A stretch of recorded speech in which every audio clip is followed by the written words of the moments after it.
Të dashur miq, më pëlqen të flas me shifra dhe fakte dhe kam mbledhur me shumë kujdes. 4 qeveritë që neve kemi pasur kryeministrat post vitit 2000, Nano, Meta, Berisha, Rama.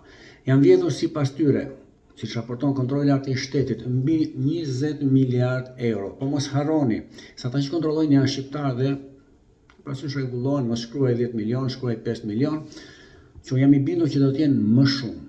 Ndërkohë, GDP e Shqipërisë është diku ke 23-25 miliard. Do të ishte 2 fish sot. Rrogat do të ishin në nivelin e Bashkimit Evropian. Do të ishin hapur mbi 600.000 vende pune dhe nuk do të kishim larguar trurin. 1 ndër 4 të shkolluar në 2 vitet e fundit është larguar nga Shqipëria. 33 vjeç është mosha mesatare e të larguarve post vitit 2013. Që nuk ka perëndi, as Donald Trumpi të vi president nuk i kthen më pas, sepse është sëmundje e keqe e migracioni. Kështu, Shqipëria, vendi ynë me lumej me dete, me pasurinën toksore, jeton në minimum jetik.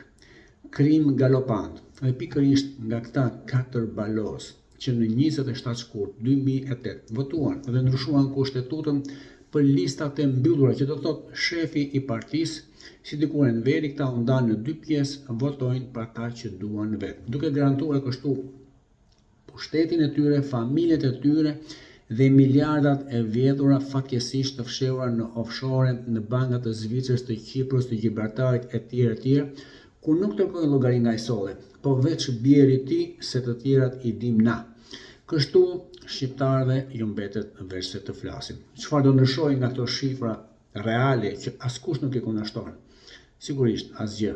Përpos patronazhistëve të paguar, që do turren duke thënë se nuk është e vërtet.